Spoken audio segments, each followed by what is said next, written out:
Welcome to 99 TV నేను లక్ష్మి. పాకిస్తాన్తో సరిహద్దు పంచుకునే ఆఫ్ఘనిస్తాన్ ఇటీవల జరిగిన సరిహద్దు ఘర్షణలతో మరోసారి ప్రపంచ దృష్టిని ఆకర్షించింది. ఈ దేశం ప్రపంచంలోని అత్యంత పేద దేశాలలో ఒకటిగా ఉండడం తెలిసిందే. ఆఫ్ఘనిస్తాన్ తలసరి జీడీపీ కేవలం $434 మాత్రమే. ఐక్యరాజ్య సమితి విడుదల చేసిన గ్లోబల్ మల్టీ డైమెన్షన్లో ప్రావర్టీ ఇండెక్స్ ప్రకారం అక్కడ జనాభాలో 64% కంటే ఎక్కువ మంది పేదరికంలో జీవిస్తున్నారు.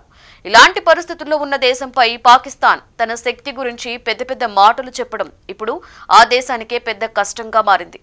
పాకిస్తాన్ సైన్యానికి చెందిన ISPR director general lieutenant general Ahmed Sharif Chaudhry ఇటీవల ఆఫ్ఘనిస్తాన్ హెచ్చరిస్తూ రక్తం వ్యాపారం కలిసి సాగలేవు అని చేసిన వ్యాఖ్యలు పరిస్థితిని మరింత చెడగొట్టాయి.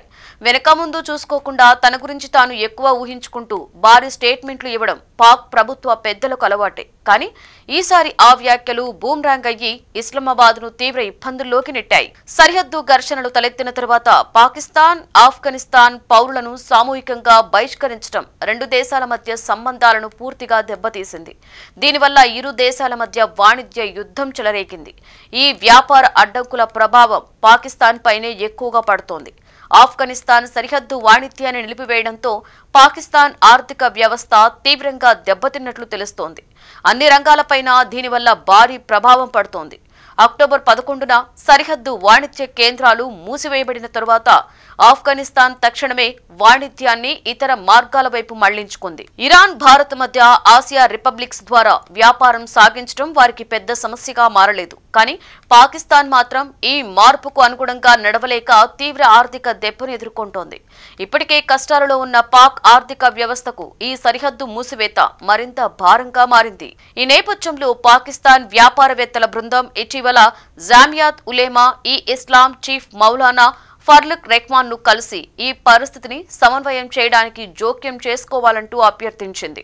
డ్యూరాండ్ లైన్ క్రాసింగ్స్ ను 45 రోజుల పాటు మూసివేయడం వల్ల తమకు ట్రిలియన్స్ రూపాయల నష్టం జరుగుతుందని తెలిపారు.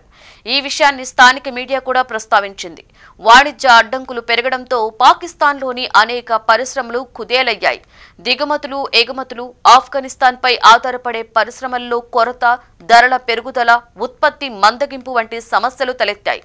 పౌర సమాజం కూడా ఈ పరిస్థితిపై సోషల్ మీడియాలో తీవ్రంగా స్పందించింది. కొంతమంది ఆఫ్ఘనిస్తానీలు కూడా పాకిస్తాన్ మార్కెట్లలో అమ్ముడుపోకుండా పేరుకుపోయిన వస్తువుల వీడియోస్ ను షేర్ చేస్తున్నారు. ప్రత్యేకంగా సిమెంట్ పరిశ్రమ బాగా దెబ్బతినింది. ఆఫ్ఘన్ బొగ్గు దిగుమతులు, సిమెంట్ ఎగుమతులు పూర్తిగా ఆగిపోవడంతో పాకిస్తాన్ తయారీదారులు ఎక్కువ ఖర్చుతో మొజాంబిక్, సౌత్ ఆఫ్రికా, ఇండోనేషియా వంటి దేశాల బొగ్గుపై ఆధారపడవలసి వచ్చింది. దీనివల్ల ఉత్పత్తి వ్యయం భారమై పరిశ్రమ మరింత కష్టాలలో పడింది. ఈ ప్రభావం బొగ్గు, సిమెంట్ వరకే ఆగకుండా పాకిస్తాన్ అంతటా కూడా అనేక రంగాలకు వ్యాపిస్తూ ఆర్థిక వ్యవస్థపై గణనీయమైన ఒత్తిడిని పెంచింది. అసలే దేశంలో రాజ్యాంగం పతనపై కష్టాలలో ఉన్న పాకిస్తాన్కు ఈ పరిణామాలు మూలిగే నక్కపై తాటికాయ పడ్డ చందంగా తయారయ్యాయని అంటున్నారు.